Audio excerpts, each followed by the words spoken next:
So I do prefer Anthony McFarland. Let's see, what's the ownership here? We've got McFarland at 5.5%, and Snoop Connor at ownership. Yeah, definitely like McFarland quite a bit better at 5.5%. I still think the upside is there. Like he's still a dynamic running back who explosive. He can just make big chunk plays, but then also if they get behind, start having to throw the ball more, you'd think that McFarland's going to get more opportunities. So just given that he, looked better last week on top of the receiving work and lower ownership, I do think McFarland is a pretty intriguing option. I will go into the slate above 5.5%. I'll probably be underweight on Snoop Connor, just because, again, didn't look that great last week, and I think McFarland may have earned a bigger role.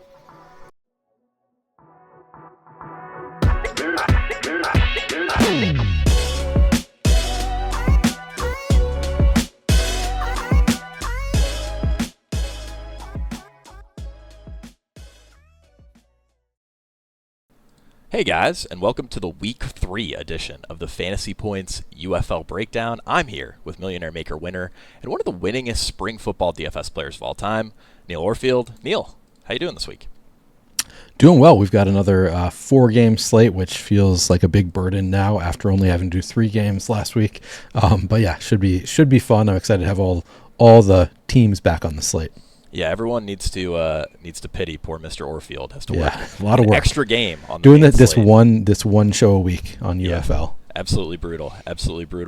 Remember, guys, you can access our UFL product this season with a Fantasy Pro or a Fantasy Bundle subscription over at fantasypoints.com. Get yourself player and ownership projections, access to my weekly article, which is almost always behind the paywall, any sort of props. The prop selection has been pretty weak this year, but any props that we find that are solid bets will be in our paywall Discord, which is also where almost all the great UFL discussion happens between me, Neil, and our lovely subscribers. So definitely go check that out. Again, fantasypoints.com, Fantasy Pro or Fantasy Bundle subscription, and you can save 10% with promo code UFL 2026. Again, that's promo code UFL 2026. Saves you 10%. All right, Neil, let's get into these games here. First game on Friday night, Orlando Storm at the Louisville Kings. Orlando here is favored by 3 points. The total is the lowest on the slate at just 38.5. Not exactly the best kickoff game here. Jack Plummer has been efficient from, a yards per attempt perspective, from a touchdown rate perspective. Hasn't exactly popped in like PFF grading or my own eye test. Not really a guy who's been running a ton. I do think the one advantage that Plummer has is that this is an extremely, extremely condensed group of wide receivers. Roland, Badger, and Hamler, really the only guys playing, the only guys getting targets here. So Neil, I'm curious, we have a couple quarterback plays that are clearly better, but for tournaments, what do you think of Plummer and how do you think you're going to stack him this week? Yeah, I mean, Plummer, 16%, like he's looked fine to me. He doesn't like stand out as a great or terrible spring quarterback. And like you said, I just love that we have just three receivers to stack him with. I think typically going to be double stacking him. So we've got him at 16% ownership. That seems about right to me. I mean, he's one that if I fall in love with another quarterback, I can easily cut it down. But as of right now, just 16% seems fine to me. I love that you can just stack them every which way with these 3 receivers. And I'll just be mixing and matching. I don't feel super strongly given the ownership of the wide receivers. We've got Roland as the highest owned of the group, and I think that is correct. Like he has a long track record of being a really talented spring receiver. But Hamler at 13%, I mean, sign me up. Hamler has looked great. I think that he is a strong play, even now that he's up at 6,900. We've got plenty of value to fit him into our lineups. And then Badger, I think, is totally fine at 5,900. Like, I think that this is a pretty strong spot. I will be having these wide receivers throughout my lineups, with or without Plummer. I think I'll probably be overweight on both Hamler and Badger. Roland, I don't know that I'll be overweight. I think 36% seems fine. But yeah, I'll be generally double stacking. Maybe I'll even have a triple stack here or there, but primarily double stacking with Jack Plummer. Yeah, no, I'm with you there. I think primarily double stacking is the way to go. Hamler's the guy that I'm the most excited about, especially looking at some of these initial ownership projections. He's hanging around 12%. I mean, we saw the playmaking ability there last week. He had that awesome touchdown just electric after the catch. I think the big thing with Hamler, though, is he's probably, it seems like through 2 games, third on the team in terms of just overall target pecking order. But I wouldn't rule out, an 8 or 10 target game down the road here for Hamler. And then, game pace here might be another bit of a concern if you are stacking up Plummer. But yeah, largely agree with you there. When it comes to the backfield, we know Jashaun Corbin is a fantastic running back. He's going to earn a monster workload. I thought the most interesting note that I had going from week 1 to week 2, this is actually on your screen right now, is that a share of backfield weighted opportunity went from 55% to 79% in week 2. That was largely because Elijah Dotson, who the team spoke very highly of in preseason, was out in week 2. So this was a pretty dramatic shift of usage toward Corbin in week 2 with Trey Stewart as the backup. So really the main thing that I want to keep an eye out with Corbin is who's going to be the backup running back. I think Corbin's going to be a strong play regardless, but if Elijah Dotson ends up suiting up, ends up being healthy here, then I will end up docking Corbin's projection a bit. If it's Trey Stewart again, though, we can probably anticipate something close to 75%, 80% of backfield weighted opportunity. And that's awesome. That's a really, really good workload for a very, very talented running back, third on the season in overall weighted opportunities, playing a ton, looks really good. So really like Jashaun Corbin regardless. But yeah, keep in mind that Trey Stewart being the backup will be a bit better for him than Elijah Dotson. There's no showdown for this slate, so we really don't need to talk about any of these ancillary guys. We can move it over to the Louisville side. And on the Louisville side, I mean, gosh, Neil, we didn't know this going into week 2, but Chandler Rogers was promised the 3rd drive, and then the team decided they would go with the hot hand after that. That ended up being mostly Chandler Rogers, and then we did see another Jason Bean drive near the end of that game. Very weird. I have a 50-50 quarterback split projected here. Neil, before we get to the wide receivers, are you interested at all in these quarterbacks, assuming we don't hear nothing? Jason Bean is listed as the starter, so maybe I'll move that projection to like 60-40 in favor of Bean. But yeah, I just think I'm going to ignore these quarterbacks for the main slate, and there's no showdown. So what do you think? Agreed. Same page.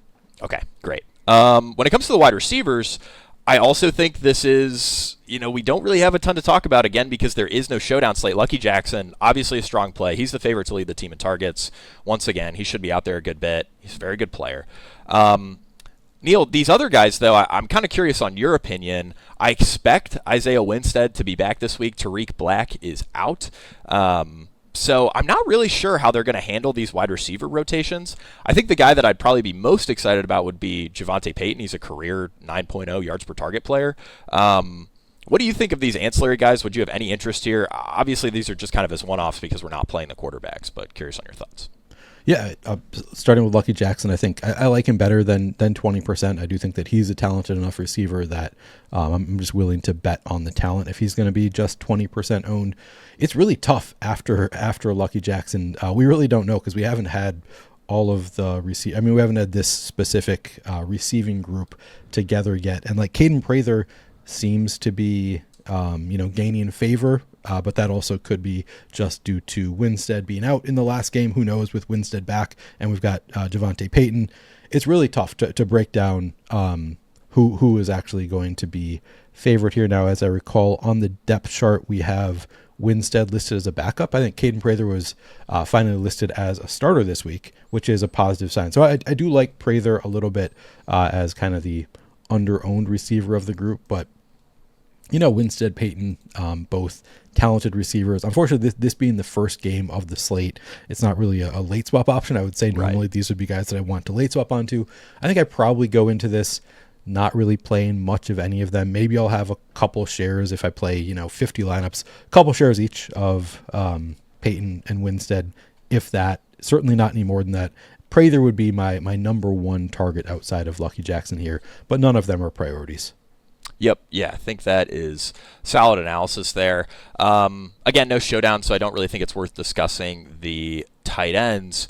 The running back room here, again, very gross. Louisville is just not really ended up being the team we were hoping for fantasy at this point in the season. They did get the quarterback situation worked out. That would obviously change things. Benny Snell, just 6.8 weighted opportunities last week. He played 44% of snaps. Jaden Sheridan was at 4.9 weighted opportunities, 24% of snaps. And then we also saw Ian Wheeler mix in for the remaining workload, which still was not very good. So I just don't think I can get to any of these backs. I mean, if I were to play one, it would be Benny Snell. But Neil, I mean, we have a half dozen running back plays on this slate that I feel pretty comfortable about. I kind of think this backfield, I'm going to max out the $20. I might not have a single share of any of these backs. Do you have anything to add there? No, I played Benny Snell last week. I thought he had a nice matchup. We, after 1 week, who really knows? Now we have a 2-week sample size of, they really just want to play their rotation here, and it's gross. And the team's not very good anyway, so it's a stay away for me. Yeah. I mean, Tom has full season weighted opportunity on the screen, and it's just brutal for Benny Snell. And he's the lead back. He's the favorite for goal line carries. Again, he is the guy I'd play if I wanted to play somebody. But Tom, with another great tweet on the screen. This team can't run the football. They're not really utilizing their backs as receivers out of the backfield, and they just haven't been a very good offense. So there's really just nothing to get excited about in the running back room. Think we are good to move on to our next game here, which is the Houston Gamblers at the DC Defenders. They've changed the name of this Houston franchise multiple times, Neil, and it's thrown me off. I'm wearing my Roughnecks hoodie as well, so that did not get my mind right before the show. But Houston 6.5 point dog here. Total is a slate high 47.5. Neil, is there anything that stands out to you about this line? Honestly, I think the spread's probably a bit too close. I'd probably prefer DC at 6.5, given the quarterback uncertainty, which we'll talk about shortly with Houston. Yeah, I agree with you that it is probably a bit too close, and also I would take the under here once again, which I've been kind of doing all year. But this just seems like a really high total for an offense in Houston that just hasn't really been able to get it going. No, I think that's a good call. Really like the under as well. Okay, speaking of the quarterback uncertainty in Houston, this is a very weird situation. Right now, I have Nolan Henderson projected as the starter. That's because last week, Hunter Deckers left the game with 7 minutes remaining in the second quarter. He appeared to hurt his shoulder. That's what he's listed on the injury report with. He did not return to the contest. Nolan Henderson finished the game. Nolan Henderson, though, also got hurt. He ended up leaving the game. Houston called a timeout. Then he came back in the game. The quarterback 3 here is Talia Tagovailoa, which is Tua's brother. He was signed on March 23rd, so a pretty recent signing. And you would imagine Houston will do everything they can to avoid playing Tagovailoa as sort of the starter here. That said, neither Henderson nor Deckers has practiced this week. And then let me just make sure that I have this right. They did release an official depth chart. Deckers is listed as the starter, but again, the depth charts have been very unreliable this season, so we really can't bank on that. Deckers could be listed as the starter and still end up inactive, and that's sort of what I anticipate happening here today. Neil, if we knew Henderson was going to get a full game, which if Deckers is inactive, I think we can pretty confidently say Henderson will get a full game unless he ends up looking really bad, which is always in the range of outcomes. But if he is going to get a full game, $8,200 for a guy who runs as well as he does is a really great price, and he's popping as a value in my quarterback projections this week. So, Neil, after sort of all that, what do you think of this quarterback situation? And then what do you think you're going to do with like stacking these guys up? What do you think of the wide receivers here? Yeah, I mean, so if Deckers is active at 8,700, listed as a starter, I think that he's in play. It has DC's defense has been so far this year, and it's a small sample, but so far this year it has been more of a run funnel, so not exactly a great spot for the quarterbacks here. But Deckers, I kind of want to see what we have in him. They clearly think he is the better quarterback here. I think that he would also help the receivers more. So if Deckers starts, which I don't think is going to happen, but if he's active and he starts, I'll have a little bit of interest. Nolan Henderson, it's tough because he's 8,200, which is nice from a value perspective, but we probably need the raw points, and it's going to come down to ownership. Currently we have him at 7.5% ownership, and I'm in on that for sure. If he's 7.5% owned as the starter, as the quarterback that we expect to play the full game as a rushing quarterback, I will like Henderson. But if he comes up much, I'm going to lose a lot of interest pretty quickly. Like if you double the ownership 15%, suddenly it's like, yeah, but it's tough for like he still needs to. You're going to need the raw point. So even though he has a nice value, who knows if it's actually going to do that much for you on a slate where there is some other value that you can eat. And it's also just difficult from a stacking perspective because he's a good rushing quarterback, but he can not throw. He's going to hurt all of his receivers if he is the starting quarterback.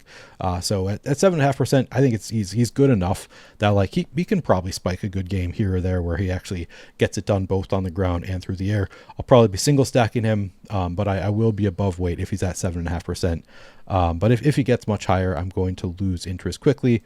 As far as stacking goes, he does have, several interesting options who, again, I'll like them all better if it's not Nolan Henderson starting. But, Justin Hall, 13% is somebody that I would probably want to be overweight on still. Like I'm trying not to react too much to the small sample size we have so far this year. It's tough though, because they've just been so bad. But I think I'll still be close with the field, at least at 13%. I don't know that I'll be that much higher, just because the offense has looked so bad this year. And it's also, again, DC has been more of a run funnel. But I'll probably be overweight on 13% Justin Hall. And then you've got Jontre Kirkland, Jalen Moreno, Cropper. Cropper, you at least have the, he's a value. And he looked great in game one. I don't think he really did much this week when I played him. But he's at, 6% ownership at 4,800. I think Cropper is a pretty strong one-off value because you don't need all that much. And then Jontre Kirkland, 1.5%. 1.5% ownership. I'll take some shots on Kirkland again, betting on the talent. But again, not going to be too far over 1.5%. I think he's a talented enough receiver to play him a bit. But we lost the mini max this week, so I can't just play all these guys. So I say I want to be above weight. I don't even know if I will. I'll probably have a couple shares of Jontre Kirkland, so I'll be just barely above weight, but not much. Yeah. Only thing that I would add is last week we sort of talked about how Marino Cropper had a bit of a late game benching in week one. Lawan Winningham ended up sort of finishing that game on the outside. Winningham ran 0 routes last week. Marino Cropper was at a 97% route share. So just 4,800, he does pop as a pretty solid value in our stuff. And, also not a ton of ownership there. Yeah, I think he is a pretty solid tournament play. When it comes to the backfield, this is pretty straightforward to me in the sense that, well, one, people are going to see Jalen White's weighted opportunity from week 2 and go, oh my God, is this the new UFL bell cow that I need to be on the lookout for? It was the second best workload in the history of the UFL, so that's awesome. Houston, though, they ran 84 plays. They also only kept 2 running backs active in week 2. In week 1, we saw 3 running backs active, and it was a very, very gross split. And we also can't anticipate 84 plays going forward. I think I've got them projected for 59 or 60 this week. Jalen White projects pretty well as long as we anticipate 2 running backs being active. But again, if Kirk Merritt or Marcus Major ends up being an active running back, Jalen White's projection is going to take a pretty big hit, and that's going to take him from, at least to me, a pretty decent play at 6K to a guy who I'm probably not going to touch very much if there are 3 running backs active. So inactives will be huge for this backfield. Neil, do you have anything to add before we get to the DC side of this game? Yeah, I agree. We need to wait on inactives. If there are just 2 running backs active here, I will like White. This has been DC again, kind of a run funnel, 4.3 yards per carry allowed so far on the season. So I think certainly I'll have interest in White if there are only 2 running backs active. But yeah, if there are 3, it gets a lot tougher. Yeah, don't really think there's anything else worth mentioning on the Houston side, even though this game does have a smaller showdown. 2 running backs active, you could mix in some Marcus Yarns. In showdown, this team's not really using their tight ends, and these, I think they've really condensed around those top 3 wide receivers that Neil outlined. So not sure I have any more showdown notes there, but we can move it over to the DC side. Deion Jackson this past week, I'm going to start with running back because I think we can breeze through this here, but Deion Jackson this past week was down to 37% of backfield weighted opportunity, which some people might look at as a bit of a concern if they didn't watch the game. That game was a huge blowout. Deion Jackson played unbelievably well. His final touch came at the 7-minute mark of the third quarter. So moving forward, I would still anticipate 75, 80% of backfield weighted opportunity for Deion Jackson. That said, if you were tilting that he scored 31 last week, you were right to do so. He only had the 8th best workload by weighted opportunities. So this was not great usage, just an incredible outcome for Deion Jackson. That said, Neil, this DC Defenders team has gone very, very run heavy, which is obviously great for Deion Jackson. They're actually the most run heavy team in the league right now. But I sort of outlined this in my article. I'm not really sure what to do with Jordan Ta'amu this week. DC has a massive implied team total, and Ta'amu's not really even close to being the top quarterback value. So, Neil, I'll throw it over to you. What do you think of Ta'amu on this super, super run-heavy DC Defenders team? What are your thoughts? I like Ta'amu quite a bit. I talked about, I like Plummer in a vacuum at 16%, but I might end up liking other quarterbacks more. I think this is a spot where certainly I like Ta'amu better than Plummer. I mean, this is number one pass funnel defense in the UFL and an offense that, hasn't really gotten it going yet. But as a result, we're going to get them at low ownership, and they have been playing together for several years. We've seen it in the past where DC has Ta'amu starts out really slow and has a bad start to the season, and then towards the end of the year we start to see him really start cooking. Now this is only week 3, so who knows if he's ready to start cooking yet, but I think they'll probably adjust game to game what they're doing. So far they've been really run heavy. That might just be in part because Ta'amu has struggled, and also as you mentioned in your article, the offensive line improving this week. They've got Durant active, so with an improved offensive line, maybe they have a little bit more confidence that Ta'amu can hold the ball a little bit longer. Maybe they can start trying to use the passing game more, and we have some really strong receivers on DC. So actually, I really like the DC passing game if we're going to get them at a discount here against Houston.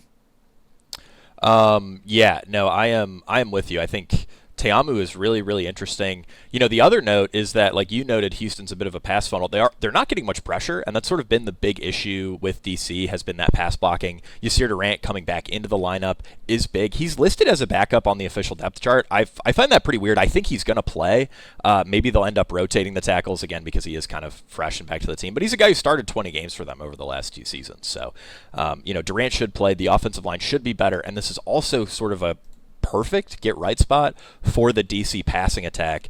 I wouldn't be surprised if they aired it out a little bit more, because I think if you're in the building in DC, you gotta imagine that these guys are talking about okay, it's good that we're able to run the ball as effectively as we are, but we have no chance at a championship unless we get this passing attack right, and this would be the week to do it. Now, when it comes to what wide receivers we want to pair Jordan Ta'amu with, I was really excited about Ty Scott last week. I played him on 2/3 of my 2-2-2 teams. Unfortunately, Neil, Ty Scott totally goose-egged. Cornell Powell was back in the lineup. He was listed as a backup, but effectively played as a starter, ran a full-time route share on the outside, also led the team in target share. Granted, Ta'amu only threw 11 passes. I like Ty Scott. I like Cornell Powell. I think those are the easiest guys to play. We saw a bit more of a split between Kiki Cutie and Eric Ezukanma, but there was a very low sample size of routes, so I still kind of think it'll be more like 70-30 in the slot in favor of Cutie. Neither of those guys are going to be owned, so if you're submitting 62 lineups into the $20 and you're playing a decent bit of Ta'amu, I think mixing a little Cutie in there is a bit interesting, but Scott and Powell will definitely be the primary players for me in my Jordan Ta'amu stacks. Neil, do you have anything to add to that? I mean, maybe you could play Bradley Moore. That feels pretty thin. I kind of think it's just those 2 outside guys and a little bit of Cutie. Yeah, no, I 100% agree with you, and I think they're both very strong plays. We saw Powell get involved right away last week. They clearly still value Powell and Ty Scott. Love that we're getting reduced ownership here, so I think they're all going a bit under owned. And Cootie, it's tough to make out what happened last week, just given that he actually ran fewer routes than Ezukanma. But I'll still take some shots on Cootie. Yeah, I think that's worthwhile. And again, this is a pretty condensed offense, so I don't know that I have a ton to add for Showdown. Ezukanma is pretty interesting. I also think if you want to play into the idea that DC just totally blows Houston out, which is absolutely possible, mixing in a Xavion Valladay or an Abram Smith into some DC lineups in case we sort of see a similar game script to last week where, Deion Jackson ends up getting benched because they clearly value him as their RB1.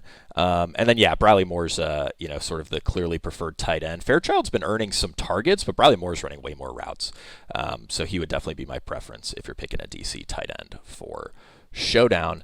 All right, Neil, let's move it on to the first of two games on Sunday. We actually do have a Sunday-only slate, so we'll have some notes for that as we talk through these games. But it's the Columbus Aviators at the Dallas Renegades. Columbus is a 7-point dog here. Total is 46.5. Neil, I kind of feel the same way about this game as I did the last one. The under, the favorite in Dallas, both look pretty good to me on the betting line. What do you think?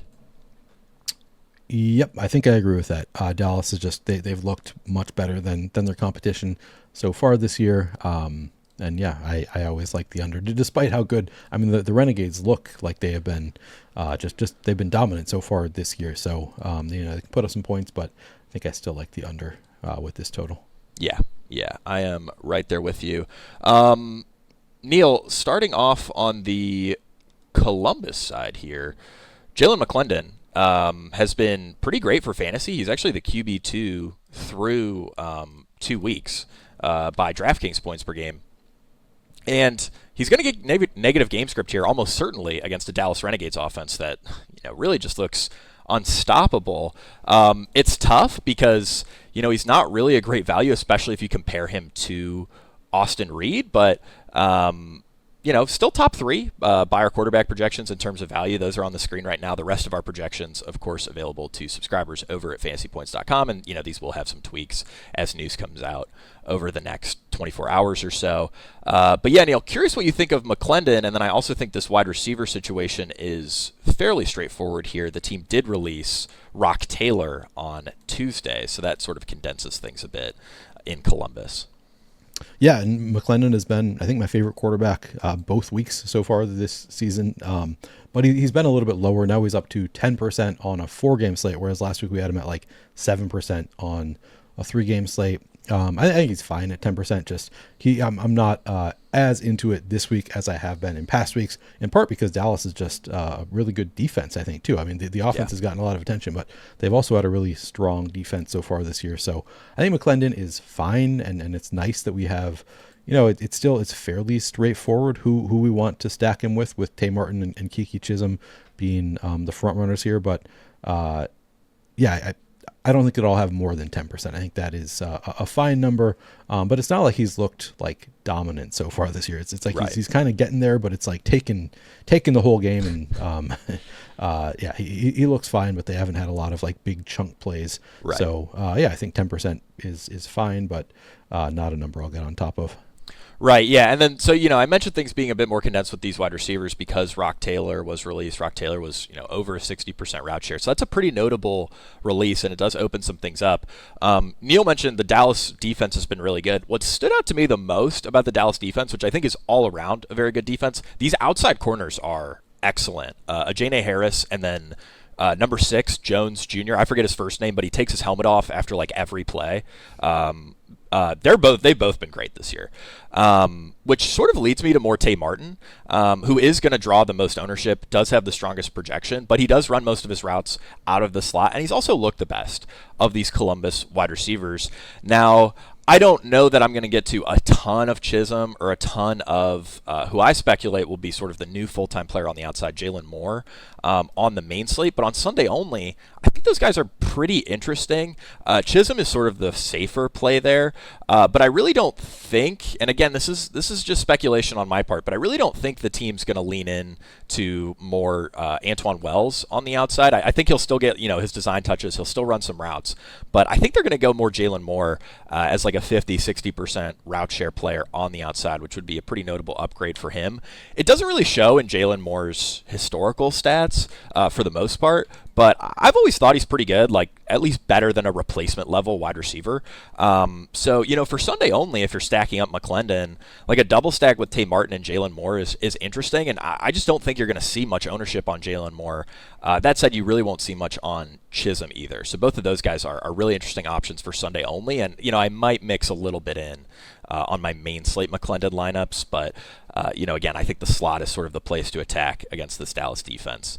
And yeah, I'm fine with single stacking McClendon too, because he has been running more. I noted that in my article, but he had 5 scrambles against DC last week, which ties his career high.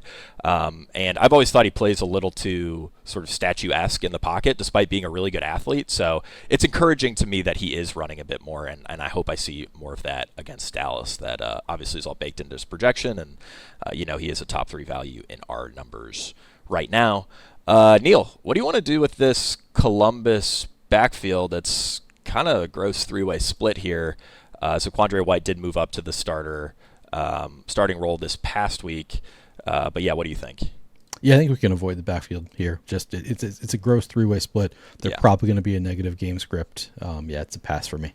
Yeah, again, I noted Zaquandre sort of led the way. Still only 8 weighted opportunity points, finished with 13 DK, but 44% of snaps, 36% of routes. Again, on a slate where we have a lot of strong running back plays, I just don't think you need to get super cute with Zaquandre or any of these Columbus guys. Now, on Sunday only, Zaquandre is pretty interesting. I think certainly a viable play there. Toa would also be a little bit interesting for the touchdown equity. But again, only 31% of snaps for him in week 2. All right, we can move it over to the other side of this game, the Dallas Renegades. I mean, oh my goodness, Neil, this offense has been amazing. Austin Reed looked great in week 1, and I was sort of thinking, okay, this is exciting. I'm happy with what I'm seeing. And then in week 2, he looked the same. He looked amazing. He's making all the right reads. He's putting the ball where it needs to be. He's finding Tyler Vaughn's on 35% of his attempts. This is a really, really great quarterback, and I think one of the best pure passers we've ever seen in spring football. I tweeted, I think the only realistic comparison is PJ Walker. He ended up having a fairly solid NFL career after the 2020 XFL. Neil, what do you think of Austin Reed? And then I think what I'm more interested in is, are we just single stacking him with Vaughns? Because we really haven't seen any other pass catchers emerge in this offense, at least consistently. Yeah, it's been frustrating because I've been trying to take shots on some of these other pass catchers. Deontay Burnett was somebody that I was into this past week, and it just has not really happened for any of them. Of course, you've got Drake Stoops has been the one that I've been kind of I have not been willing to play him, and probably should be, because the team seems to believe in him. He keeps getting targets. I think I still prefer the double stack just as a way, because I think the single stack is going to be super popular. I think everybody's going to be playing Reed to Vaughns because it's just like we see it every week. Like they've just looked dominant. So I actually kind of like the idea of double stacking it just as a way to get a little bit unique within those stacks. So first, I think that I will be underweight on Reed. We've got 37% ownership going there, which to me, he's looked good. He has not looked infallible to me. Like there have been times where it's looked like, they're struggling to move the ball, and then suddenly they just like on third down, like the defense falls apart. There were some plays last week that I was like, man, you're just not going to cover Tyler Vaughn's. Like, and then of course the third touchdown was like the defense was just assuming they were going to just run out the clock, and they just decided to air it out on second down after the 2-minute warning. That was surprising to me. But then it is kind of nice from a DFS perspective to know that I think the reason they did that probably is, he said he wants to get Austin Reed another shot in the NFL, is what the coach said coming into the year. I assume that's why they did that, because they're like, well, we don't, we're probably going to win this game regardless. Let's just make our guy look good, which obviously that's really nice for DFS purposes. Still, I think 37% is a bit much on a 4-game slate when there are 8 quarterbacks. Of course, there are some quarterbacks here that we're not playing at all, so it's not that out of hand. But and I might increase my limit. Usually, I limit myself to like 20% max of quarterbacks. This is a spot where I might increase it to 25% or so and have not quite as much under the field on Austin Reed, because it's looked so clean so far this year. But I do anticipate being underweight on Austin Reed, and then I'll certainly be well underweight on Tyler Vaughn's, even though he's clearly the top wide receiver in the league this year, or at least appears to be so far this year. I still think there are other wide receivers that can outproduce him pretty easily, and at this point, I'm kind of hoping for the outlier Tyler Scott being the one who gets the 2 touchdowns. Just need a couple of those other spend ups to outscore him, and I think they're capable of doing it. Tyler Scott, Chris Rowland, Justin Hall, these guys that are Lucky Jackson, talented receivers that have not really gotten it done. I think we're still dealing with a pretty small sample size here. So even though Tyler Vaughn's has looked great this year and even better than he was last year, I think 70% is going to be a bit much. So I do anticipate being more like, and when I say I'll be well underweight, I still mean I'll probably have him in 50% of my lineups, but I don't think that I'll be with the field at 70%. Right. Yeah. No, I'm right there with you. Yeah, I think, if you're playing Sunday only, probably the only other guys that I would mix into my Austin Reed lineups would be Denzel Mims. I mean, Greg Ward has logged a touchdown in back-to-back games, but he's just not out there much. Only around 25% of routes for Greg Ward. Drake Stoops clearly playing ahead of him in the slot. So, I think pretty easy to go with Mims on the outside, even though Mims has not been particularly impressive. At least he's out there and, could absolutely catch a touchdown and all that. When it comes to the backfield, Ellis Merriweather at 4,900 is just a clear mispricing on DraftKings' part.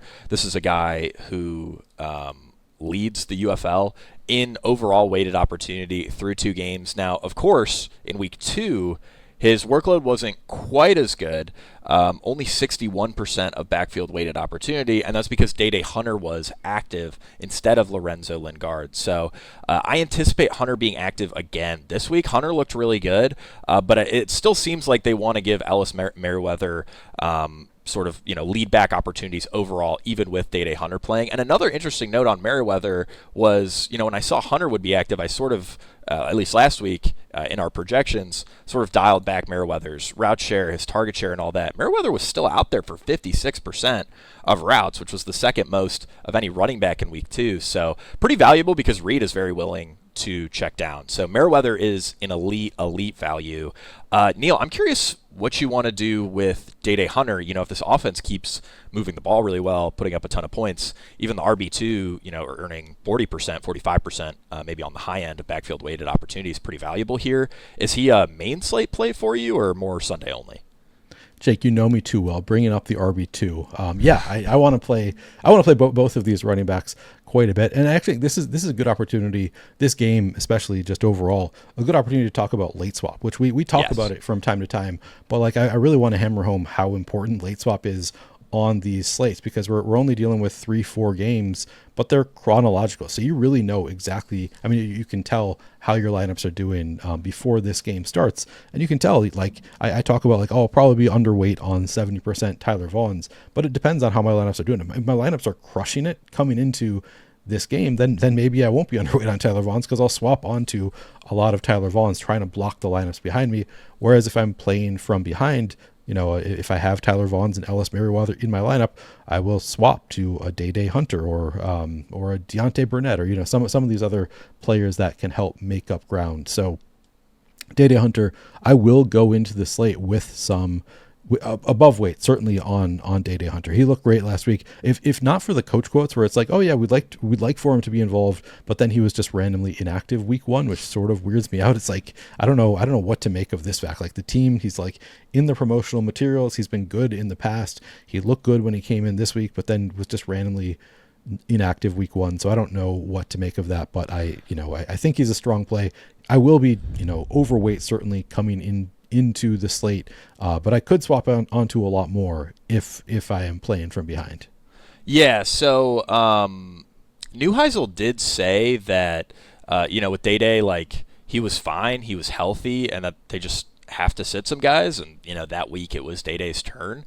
You got to think though that he's played himself into sort of a permanent RB2 workload here. Again, I still think Ellis Merriweather is the starter, but yeah, Day is pretty interesting. And yeah, is a really intriguing late swap option. He is much more expensive than Merriweather though. He's $7K.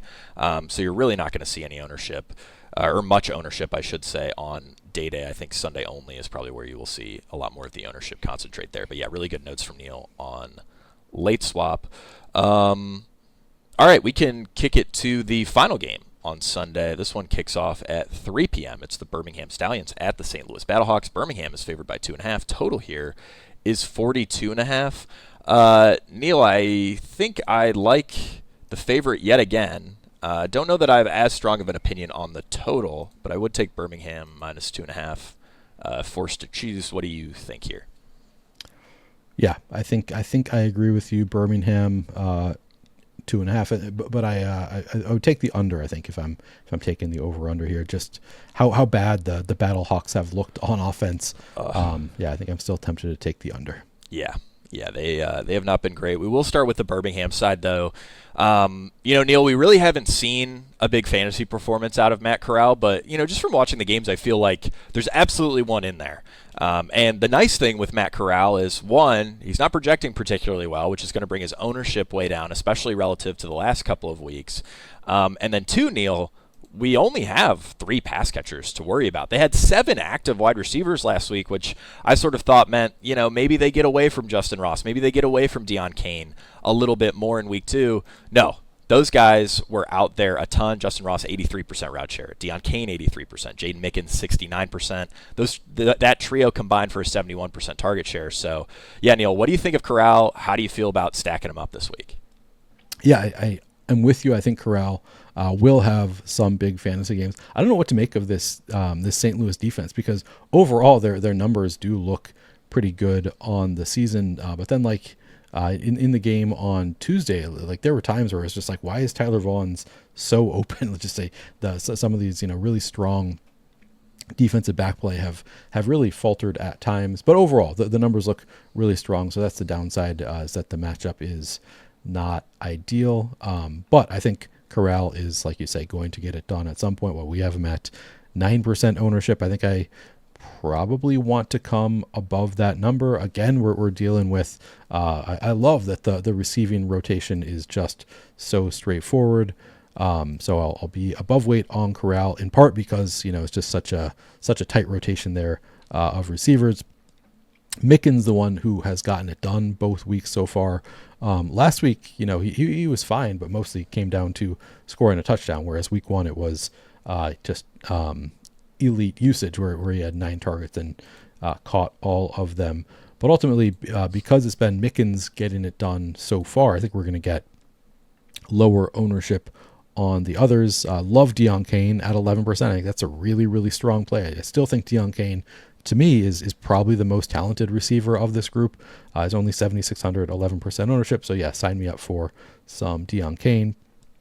Justin Ross, 5% ownership.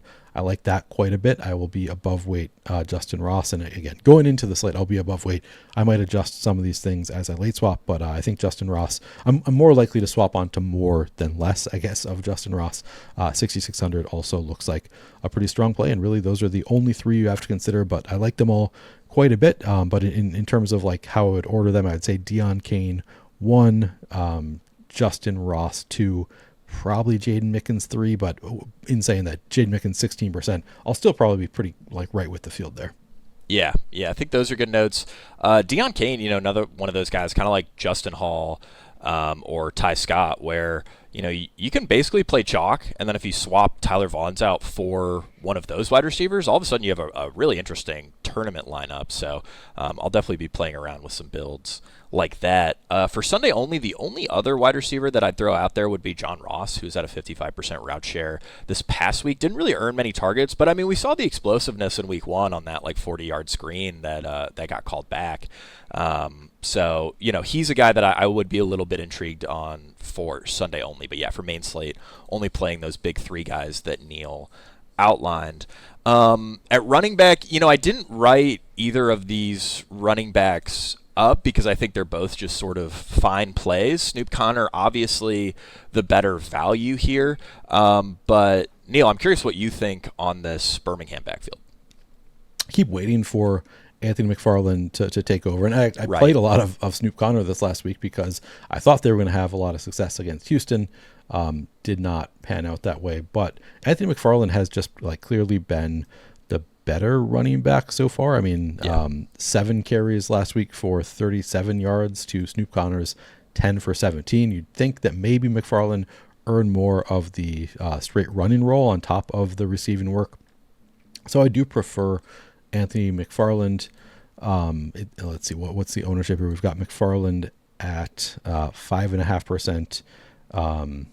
and Snoop Connor at ownership. Yeah, definitely like McFarland quite a bit better at 5.5%. I still think the upside is there. Like he's still a dynamic running back who and explosive. You can just make big chunk plays, but then also if they get behind, start having to throw the ball more, you'd think that McFarland's going to get more opportunities. So just given that he looked better last week on top of the receiving work and lower ownership, I do think McFarland is a pretty intriguing option. I will go into the slate above 5.5%. I'll probably be underweight on Snoop Connor just because, again, didn't look that great last week, and I think McFarland may have earned a bigger role. Yeah, no, I think that is a sharp take. Another encouraging thing with McFarland is, the last couple of years we really didn't see him earn much goal line work. He had an inside the 5 carry, scored on it too. So very encouraging for a guy who some coaches have sort of treated as a little too undersized to get those inside the 5 carries. But yeah, his touchdowns on the screen right now. And when you tack on like super explosive rusher, solid receiving workload with some potential goal line work, I think he's really solid. That's a projection that I am going to revisit and sort of see how I feel about this backfield split. So I wouldn't be surprised if I end up bumping McFarland up a little bit and then ownership comes up. But I don't think it'll be higher than 8 or 10%. So yeah, really good tournament play at 8 or 10%. I'm right there with you. Don't think I have anyone else to really throw out there for Sunday only here. You could maybe mix in the tight ends, but they just really haven't been that involved. I probably would prefer Jordan Thomas because of his touchdown equity. Also, he randomly had like a 40-yard target last week that was overthrown, but was very close to being a long touchdown. He had separation too. I mean, he moves really well for a guy who weighs like 280 pounds. Yeah, I think that'll do it. I guess, keep an eye out for Tyrion David Price. I'm assuming he will be inactive again. But that does help Snoop Connor and McFarland's projection just a bit. So both of those guys will get slight docks if TDP is active in week 3. Neil, Brandon Silvers has not looked very good so far. He doesn't really move, and he's not completing a ton of passes, and the offense isn't really moving the ball. I want to know what you want to do with Brandon Silvers for tournaments, because I guess I'll have a few shares, but it's hard to get excited at this point. Yeah, mostly just a late swap option. I do think that he's a fine late swap option just because, again, we have pretty strong receivers here on St. Louis. I guess I still think of him as being like kind of your average UFL quarterback who's going to have random spike weeks, but probably not somebody who's going to put up 30 fantasy points in a game. I probably won't have any going into the slate, but I think that he is a totally viable late swap option if you're playing from behind, because I still think he probably has the upside for 20, 25 fantasy points if things really break right. And yeah, you do love his stacking options. Like Hakeem Butler, I think is really, really strong stacking option, and I'll come into the slate with a fair amount of Hakeem Butler. We've got him projected for 18%. Again, when I talk about, I'll probably be 20 to 25% under the field on Tyler Vaughn's. Hakeem Butler, another wide receiver who's going to benefit from that for me, who I'll just be above weight on Hakeem Butler. I think that he's pretty clearly the team's top receiver, their top priority. They know he's their top receiver. We didn't really see it pan out last week, but I think one of these weeks he's going to have a big week in it, and it could be this one. So love some Hakeem Butler. Stephen McBride is kind of interesting. He kind of seemed to be more of a priority later in the game, like on those. And of course, as you know, I was hyper focused on it because I needed it for Showdown. But he kind of seemed like they were trying to get the ball to Stephen McBride. He was out there pretty consistently on the last couple of drives, and they were playing from behind. He's only 3,100, ran 79% of routes last week, not getting any ownership. I like that quite a bit. Blake Jackson, if I'm reading this right, 100% route rate last week. Blake Jackson, I think, is playable. We've got the ownership at 4%, 4,400. I think there are a lot of pretty strong plays here. So I think I will be overweight on St. Louis, maybe across the board, at least on McBride, Blake Jackson, Hakeem Butler for sure. What do we have? Ja'Cour Pearson's ownership at 5%. Yeah, I I don't know that I'll be much above. Like, he's just not looked great this year, and like not as much of a priority. So I think 5% is kind of just fine for Jakob Pearson, but he would be another like late swap, big time if you're playing from behind. It probably still has big upside there.